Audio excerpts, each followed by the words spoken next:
Hi guys, I'm Jane. Today's workout focuses on spinal stability. So I've got about 3 exercises, and before each exercise we're going to do a spinal mobility exercise, and then we're going to focus on a spinal stability exercise so you can really feel the difference. And it's the exercises where we're focusing on not moving the spine that helps us build strength and endurance in our deep spinal stabilizers, and these are the muscles that really help to support the spine. I'm going to be using a block. If you don't have a block, a big book is great. So we're going to head down to the mat. So use your abdominal strength for that. So hold the back of your legs around your spine. Use your abdominals to slowly roll down onto the mat. And let's find neutral spine. So it's the neutral position that we're really focusing on today. So neutral spine essentially refers to a straight spine. It's the place where the spine is in its strongest position. And we're trying to build strength in the place where the spine is in its strongest position. So we really need to know where that place is, where neutral is to begin with. So just making sure that your feet are roughly in line with the sit bones and you've got the same gap between your knees as you have between your feet. I want you to make sure that your eye gaze is forwards at the ceiling in front of you, so you feel length through the back of the neck. But on the same note, make sure you're not jamming your chin down towards your chest, because that's going to compress your airway. You want to make sure that your rib cage is contacting the floor here, and then your pelvis is in its neutral position. So for the pelvis to be in neutral, the 3 bony landmarks at the front of your pelvis, your pubic bone and your 2 pelvic bones should be level with one another. So make a triangle shape with your hands, place that triangle on those 3 bony landmarks, and then just adjust your pelvis until those 3 bones are level with one another. Okay, so that's the neutral position of the pelvis. Now, if by bringing the pelvis into neutral, it brings the rib cage off the floor, and you can't do anything about it, you would need to put a towel or a pillow underneath your head, and that will bring the head just a little bit higher than the rib cage. When the head is a little higher than the ribs, it allows the ribs to sink downwards into the mat, and that gives the abdominals something to anchor to. So it allows you to use your abdominals better, and over time, as you build more flexibility through the torso and more strength through the abdominals, then you might not need the block or the support underneath the back of the head as posture changes. Okay, so once we've found neutral, I just want you to check in with your breath. So just spend a few moments focusing on your thoracic breathing. So hands on your ribs, sliding your hands out to the sides of your rib cage, and just take a few moments here to breathe deep and fall into the back and into the sides of the rib cage. So you're looking to feel about a 3-dimensional quality to your breath. On the in-breath, your back ribs widen into the mat and your side ribs expand out to the side walls. On your out-breath, you want to feel as though the back and the sides of the rib cage narrow and come close together. Now focus on using your 2 breaths to send your ribs into the mat.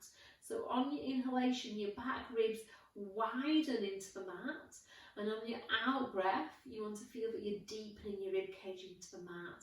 Now you're checking that as you focus on your breath, your pelvis is staying still, so we're keeping that triangle nice and square to the ceiling here.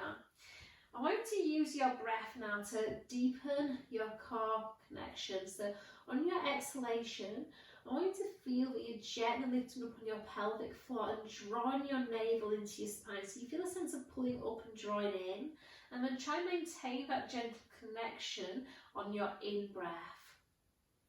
So really focus on keeping your breath in your ribcage above your belly button so that you can maintain the control of your deep core muscles.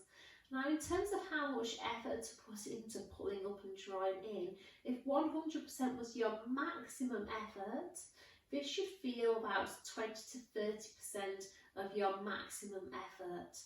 So right now we've not got loads of load or force through the spine, and that's how much effort is required to keep your pelvis in its neutral position when we are here, when we're supported by the floor. So it's just gently pulling up, gently drawing in. Now as we start to put more load through the spine, that effort will need to get greater. So if this is about 20 to 30% now, when we start to, for example, lift the legs up and put more weight through the spine, then we want to feel that that effort will increase to about 50 to 60% of your maximum. And the more load we put through the spine, the more that effort will get greater.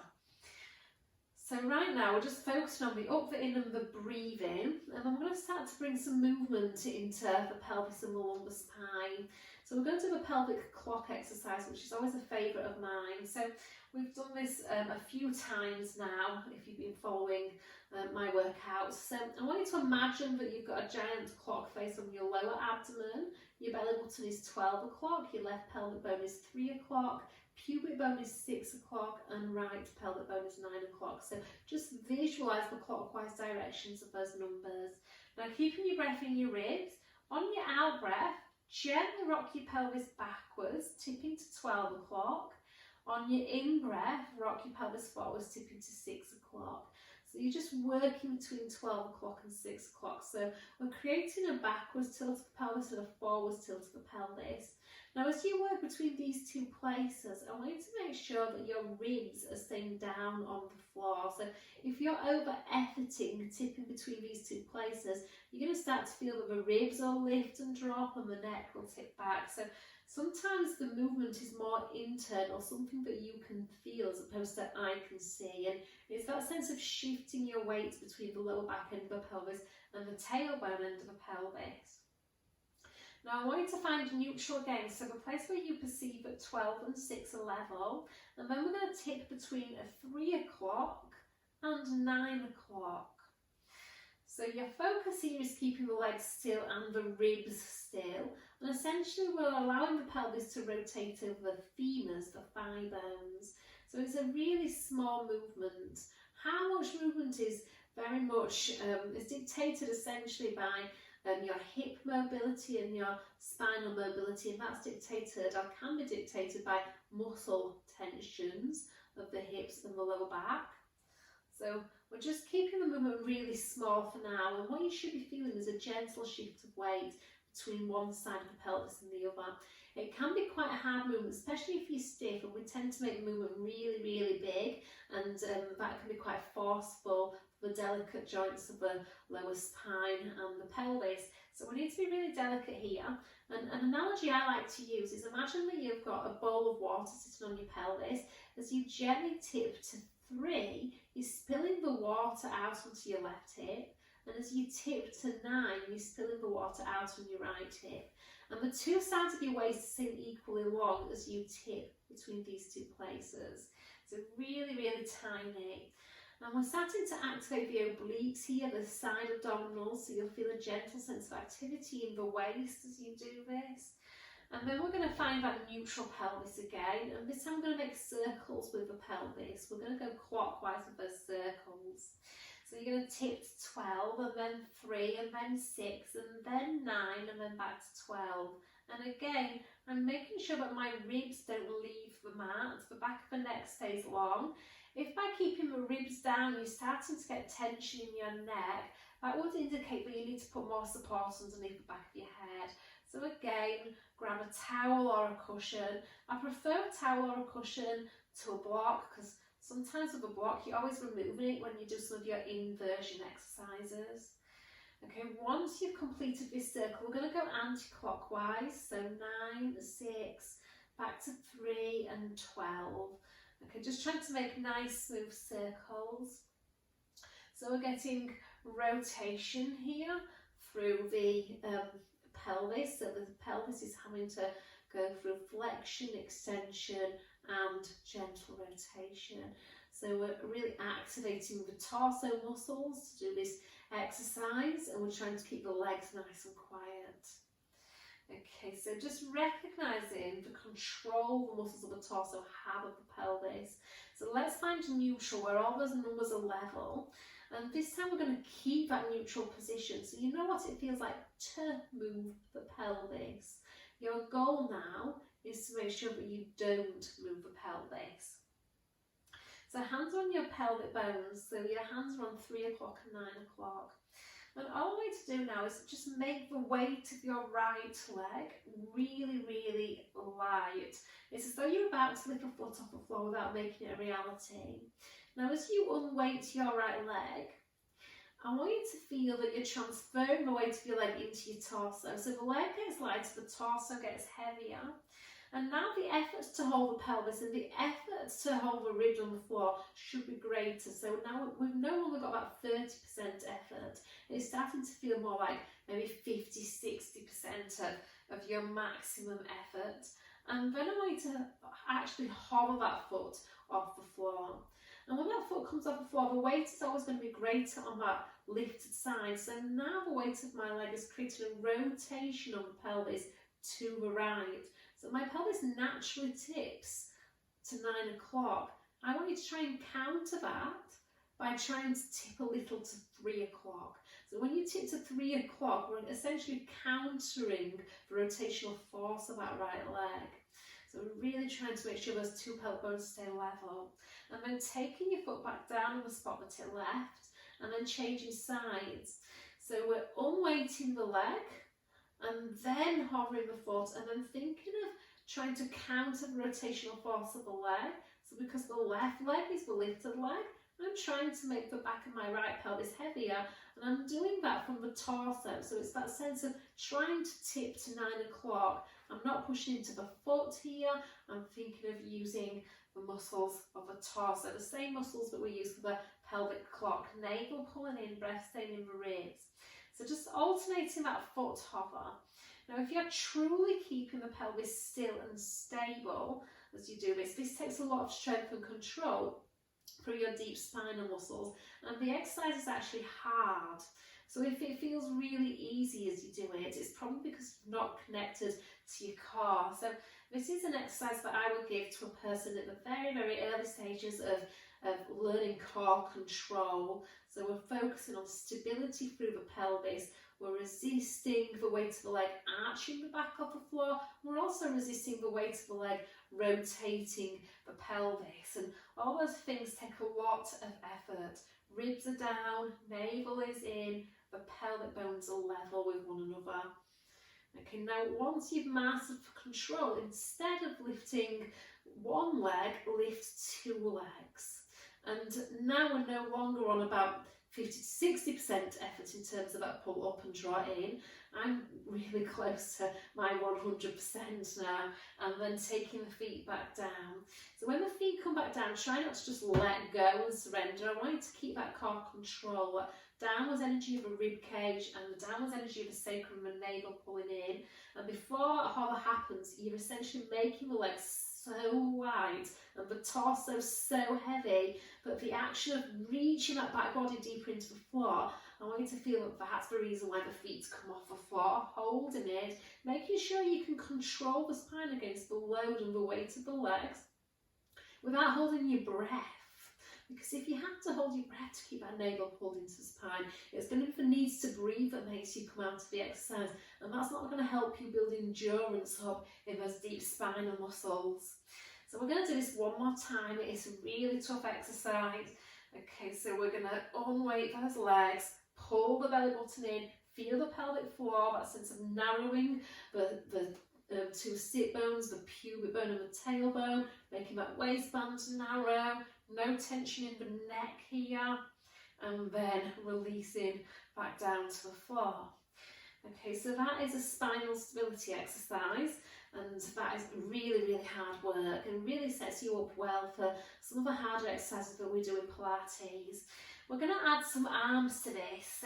To begin with, we'll be kind to ourselves and just reach the arms up to the ceiling as a start point. And recognise the weight of your rib cage on the floor. On your out breath, you're going to reach your arms behind you as far as you can, keep the weight of the rib cage nice and heavy on the mat. Use your in breath to reach your arms up to the ceiling. Okay, so as those arms go back, you're increasing that weight going through the torso, which further challenges the abdominals to hold the spine.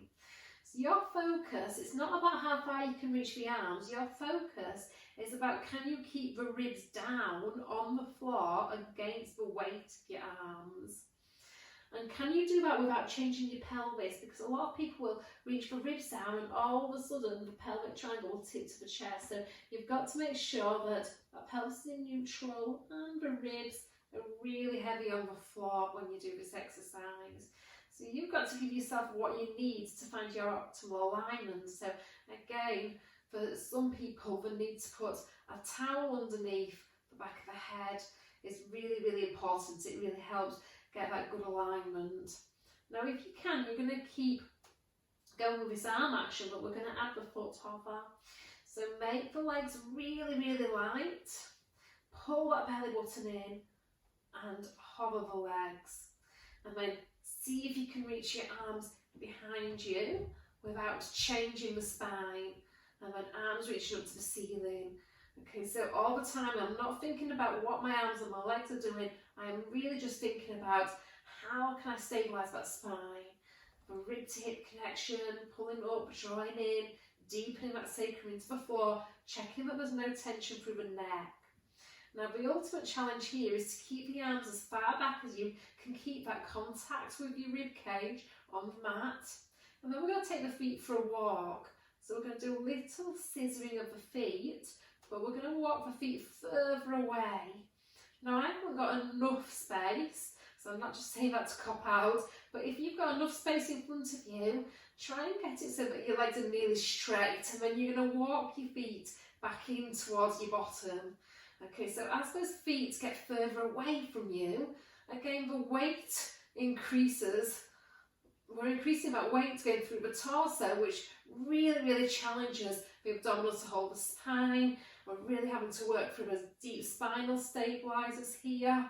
So it's a really nice challenge to see if you can get the legs almost straight as you walk forwards and backwards.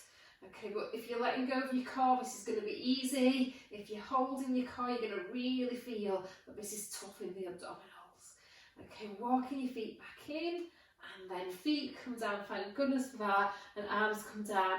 And because there's quite a lot of work through the hips, we're just going to do a lovely exercise to open up the hips, so the shoulder bridge. So on your exhale, rocking your pelvis back, peeling your spine away from the mat, lifting up onto the shoulders and really opening up from the front of the hips, taking an in-breath and then breathing out, rolling down one bone by one, using that in-breath to release your pelvis back to neutral at the bottom. So doing this a couple more times and really just using the back of the legs and the buttocks to open up through the front of the hips, stretch the front of the thighs. So that feels really, really nice for those hip flexors, and it's really lovely to get some mobility in the spine, which is always really nice to do once we've done a stability exercise, because often the stability exercises can really fatigue your back muscles because your back muscles are having to work when you're stabilising your spine, and it's nice to release that tension out of the back following that. So we're going to keep that pelvis in neutral and then just roll to your side, pushing yourself up. Okay, so we're going to do a quadruped posture, so that's a planking posture, and this is where we're going to use the block. And this was an idea that I learnt from, I think it was Madeline Black, and she was doing a workshop on fusion Pilates, if I am not wrong, and so I pinched this idea from her, and it's been really great. It's something that I've been using a lot in my classes. So you're going to come into all fours, and to begin with, you're going to pop the block underneath one knee. So I've chosen to put the block underneath my left knee, and the knees are level with one another. I've just got one knee higher than the other. Make sure your hands are underneath the shoulders. I tend to find that when the block is in play, a lot of people will walk the hands towards the knees and end up really causing the spine to round. So we want to keep that length in the spine. So keeping that length in the spine, your toes are tucked under and your heels are in line with your toes here, so we're not rolling them in or rolling them out. Now when one knee is higher than the other, it forces one hip to be higher than the other, so the pelvis is in a slight rotation. I want you to keep the 2 feet on the floor, but you're going to lift your right knee off the floor, but think of reaching the back of that right hip up to the ceiling and then release back down. So essentially, you're going to level your pelvis to neutral and then let gravity sink you back down again. So this is a really nice exercise to really understand where neutral is. Because when the knee is on the floor, the pelvis is in a rotation, and then it takes muscular effort to lift the knee up off the floor, and that activates your obliques, your side abdominals. So you're trying to feel with that little lift, we get that activation through the waist. And what's important when you do it is you're not shifting over to the opposite side. So the supporting hip stays directly over the knee as you lift the back of that right hip up to the ceiling. So we're just trying to find level. So when I level my pelvis, I really feel a lot of hard work through the abdominals. Now we're going to keep that lift, hold that lift, and then you're just going to point your toes to lift the foot off the floor. And then keep that sense of keeping the pelvis level as you extend and bend the leg. So by keeping that pelvis level, I'm really activating the obliques here, the side abdominals. I'm having to really stabilise through the side glutes on that supporting hip. And also working my shoulder stabilisers. So there's a lot of work going on here in the core. If you can challenge this more, opposite hand just hovers off the floor. So further challenging the control, the muscles of the torso have of the spine here, because now gravity is going to try and rotate that lifted hip down and also that rotated shoulder down. So you've got to resist the rotational force of gravity by sensing that lift up feeling and trying to keep those shoulders nice and level. And then releasing down, and then just have a sit back onto heels, maybe give those wrists a roll. And then we're going to repeat that on the other side. So popping the block underneath the right knee now, and finding that length in the spine. So again, find a good shoulder position. Feel that the knees are level, so look at your knees with your eyes. So it's important to see where you are, as well as feel where you are. And then bring your eye gaze forwards with your hands once you've checked that out. As toes are tucked under, and then because the block is underneath my right knee, I'm trying to keep that right hip directly over the knee, so no shift across, which is a compensation. You're going to lift the back of that left hip up to the ceiling to bring the knee off the floor, and then lower down. So lifting up and lowering down, keeping those shoulders down away from the ears, and trying to find that place where you perceive you can balance a cup of tea on the back of the pelvis, and then when gravity sinks you, that tea would spill off to the left. Okay, really disciplining, not shifting over to the right, because then it will be quite easy for the abdominals. You're just hanging out in your skeleton. When we keep the alignment, so the hip over the knee, and then find that level pelvis, we're really activating the glutes and the abdominals and a ton of your spinal stabilizers to be here. So we're going to hold it now. So now we're going to resist rotation instead of create rotation. Pointing your toes to lift the foot, leg extends back, leg comes in. So as I do this, I'm focusing more on resisting rotation. So it's that sense of still lifting the back of that left pelvis upwards to the ceiling here. Really feeling the obliques work. Shoulders staying down away from the ears. And if it's available to you, you're going to hover your hand. Okay, now we're having to really work a ton of our stabilizers to be here. So shoulder stabilizers, spinal stabilizers, pelvic stabilizers. So really great exercise to build strength and endurance in those spinal muscles. Last one, and then releasing down. Okay, so we're going to do one more exercise, and that's going to be in standing. So step one leg forward and then come off. We're going to use the block again. So I'm going to have the block on the mat just in front of my feet. Okay, and actually I might just shuffle it back so my head doesn't get chopped off.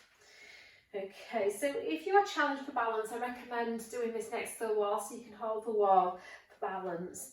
So one foot goes on the block, and then hands are on the pelvis, and I want you to make sure that the knee that belongs to the leg on the block, you're going to extend it. Okay, so as a result of having two straight legs and a level pelvis, you'll notice it brings your bottom heel off the floor. You're going to flex that foot to really balance on the leg standing on the block. Okay, so just get your balance, and this is where you might need to have a wall here. Okay, so from here, my right leg is the leg that's standing on the block, my left side is the one that's suspended in the air. You're going to allow that left hip to drop downwards towards the floor, so the sole of the foot kisses the floor, and then I want you to level the pelvis again. Okay, so as you do this, try and keep the two shoulders level. So you're still trying to stay tall in the spine. We're not allowing that to happen. So we're trying to keep the two shoulders nice and level. Now, every time you level the pelvis, we're really activating through those side glutes on that supporting side. So this is a really, really great exercise to activate the glute medius, which plays a really important role in stabilizing balance, in standing and single leg work, in walking. So we have to, that glute medius really helps stabilize the hip joint in all our functional activities. If we don't have enough strength here, that's when you tend to find that your thigh bone will turn in, the knee will roll in, and will change distribution of force through the joints in the lower body. So we really want to be trying to strengthen those side glutes. Now, essentially we're doing this to recognise what not to do.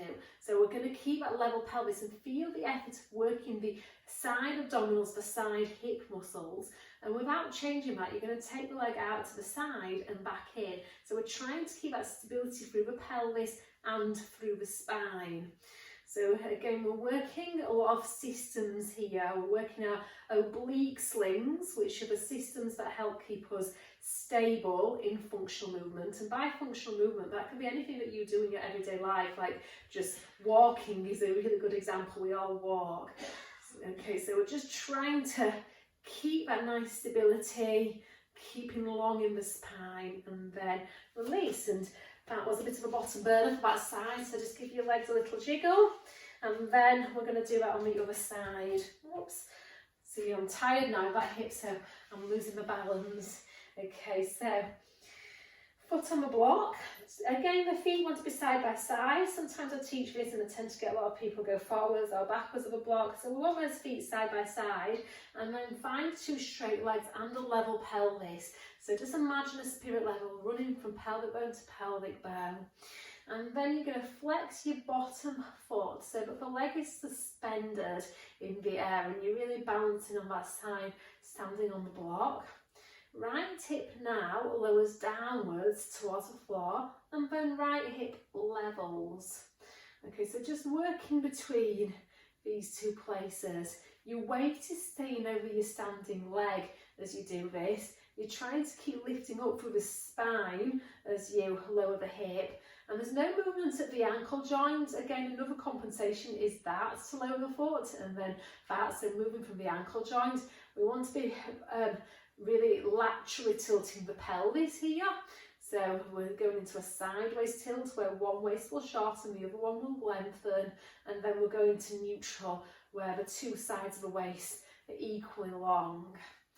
Okay, and any balance exercise is fantastic for working with stabilizers anyway, because we have to use them to balance, otherwise we would lose our balance. So you're going to hold your balance, but we want to hold that alignment, so that level pelvis, that straight spine, and then you're going to go out to the side and in. I think we did about 6 on the other side. I can never count when I'm teaching.